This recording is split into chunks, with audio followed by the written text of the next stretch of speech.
And now we have my favorite boss just because well, first off, I like the Sigma Fortress music, and so when he comes back in Mega Man X5, that's, and that comes back, just like I associate with him. But we're gonna be facing Rangda Bangda next.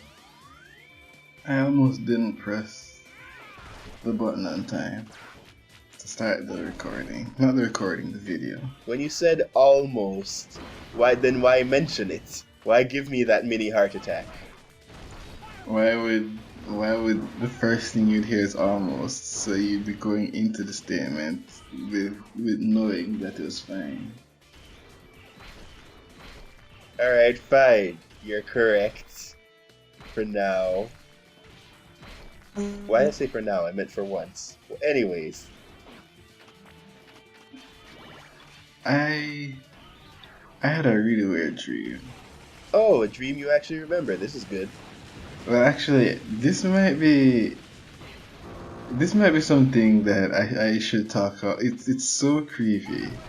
Maybe I'll keep that off the video. What? I just randomly remembered. But the thing is that, okay, the one thing I will say is that it was such a weird experience because it's like we discovered the afterlife and we went into the afterlife, and it was so convincing in that the feeling was so indescribable, and the experience of it was like, this is something. And then it ended and we're alive again, and it's like, well, isn't that interesting? And we just kept going to it, almost like we're addicted to it, like we're addicted to death. It's just like wild. That was the too creepy I must keep this off Well, from television thing you were going to tell me? no, what I mean, I am a very private person, so there's some experiences that I like keeping to myself. That was a dream explained in vague ways. I don't know. I don't need strangers to know my business. But business, it's a dream, not your stock profile. Yeah. Okay. Let me share a different dream. That dream felt special. Let me share a different dream. It's been so long since I've talked about my dreams that what's that dream that I remember having? I remember a dream where, for some reason, I was Juniper Lee. But at another point in the dream, I was Jake Long. Which, even in my subconscious, I knew, like, yeah, these two characters are very, very similar for some reason. For some reason, they have close to the same jobs. Yeah, I mean, yeah. It's like I was Juniper Lee, but I randomly saw someone falling from a crane, and I just went dragging up and just flew towards them to save them.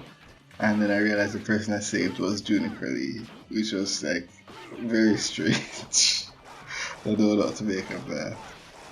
Well, sometimes we need saving ourselves in life.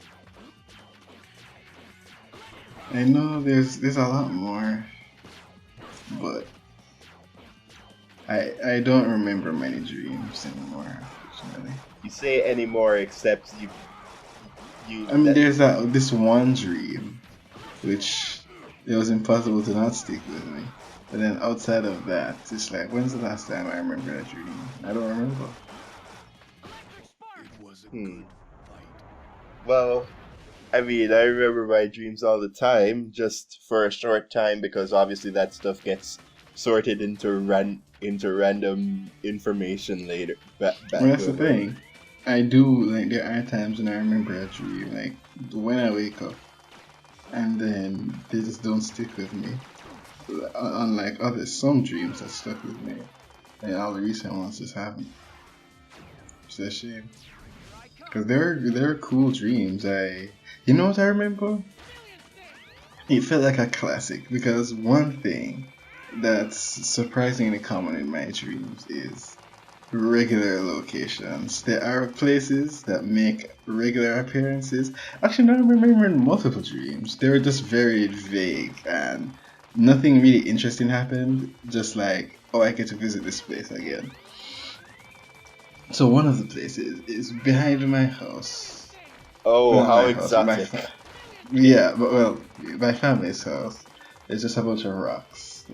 I live in the middle of the country, surrounded by rocks and other people's houses, but they aren't that close. So it's like in the dream though. Behind my house is this gigantic field of lush green grass that doesn't grow too high. There's this long pathway all the way down to the back. Where you can catch And Pokemon.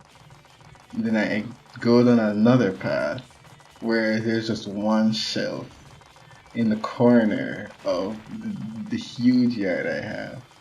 And there's just other houses around.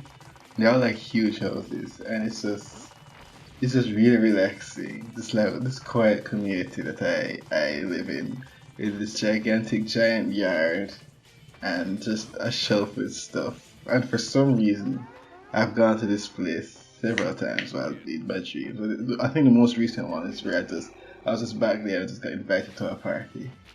I was just like, cool. I just went to a party, and that was a dream. And that was nice. Well, okay. I mean, this is usually the part where I chime in, but I can already feel the fact that I don't quite remember the details of what I want to say are in my own brain.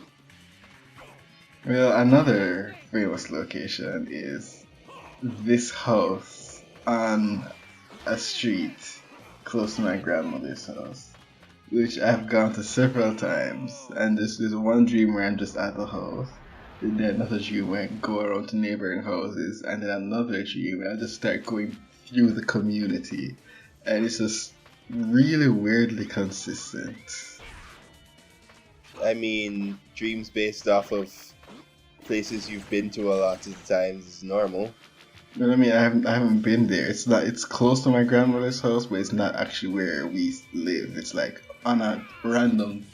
It's on, like a random house that's just on the street, and Well, everywhere behind that house is basically made up well, until yeah. you get to You my think grandmother's you, house. you, you think I technically have been in all of the sixth form building in our old high school? Just no. I Oh yeah, because you went straight to. Okay, yeah. I yeah. thought, why haven't you? But yeah. So that's the I just had the thing where um a lot of dreams would take place around that area because in my mind at least that has a moment of mystique. Well, it has an aura of mystique. I mean, I don't know. I said moment. But still familiar enough where I just like I have been in there a few times, for different reasons. But so it counts as a dream location, but it's still mysterious enough that my dream's like, oh, imagine these things happening in here. You know what I'm thinking? I hope tonight I dream of all these locations like that. It feels really nice. Honestly, it's like very. Sometimes I wake up. It does. It's strange. I wake up and I just feel bad that that's not reality. It's just like that's Welcome to just my world. yeah, but it's not anything weird. It's just a slightly different situation that I'm in now. That's just for some reason. It's just like visiting a world where things are just a little smoothed out and everything's really relaxing. I really like it. So I hope I go. I'm trying because I know there are more locations I've been to, but those are the only two I specifically remember right now. But if I dream about one of them again, I will just remember it. Because that was an unlocked memory. Both of those recent dreams made me remember, oh, I've been here so many times in my sleep. Sounds like the plot of sounds like you're ready to finally play Kingdom Hearts Chain of Memories, and somehow you'll be like, I prefer the Game Boy version because you're just you for some reason. If I played that version first, it's possible. Like, that's always what happens to me. Where this playing Final Fantasy Tactics Advance was just too difficult because I started with A2.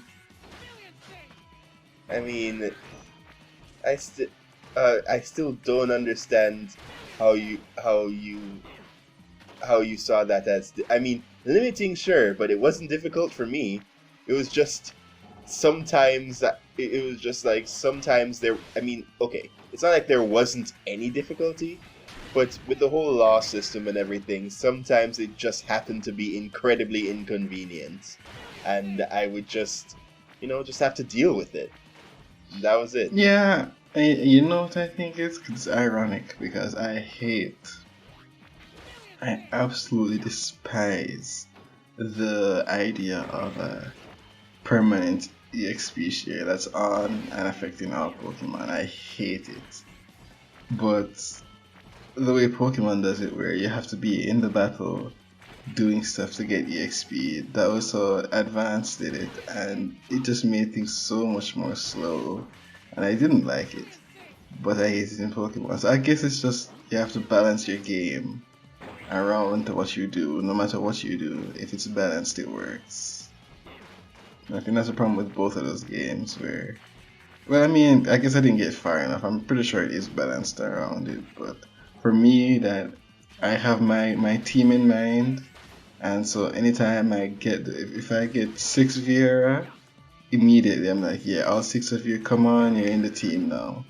But you're building up your team a lot more slowly in advance compared to A2, where it's not very long in the game, and I have my standard 3 Viera, 3 Banga, 2 new move. I probably have something like that already, Meanwhile, I didn't really use Banga at all. which is strange because Banga and Viera are the best. Maybe Well, it's the new jobs they according get in to A2, but those are the well, best 2 races. well, we just beat Rangda Bangda, so apparently they're not the best at all. Yeah, I've been watching that and thinking that boss fight's kind of cool, but I have nothing to say about it. I mean, I other like than incorporating the slide wall jumps into the fight. That's cool. it gets cooler later, but also later in the series when it's rebuilt, but also not also a little bit unfair.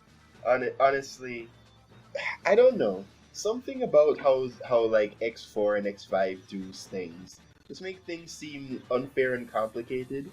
Even though I'm sure that when I get to them, I'll be fine. As I said, I've beaten the Zero series. I've beaten ZX Advent. I didn't beat ZX because I got distracted and the game wasn't running well to begin with. But like, because okay, the part's over. But one last thing, X5 like is very gracious with checkpoints. Even in game over, you start back from a checkpoint, kind of making lives almost useless. Um, but it's like for some of the stuff you have to deal with in that game, especially if you do it in certain modes or certain armor sets or a zero, just seems brutal.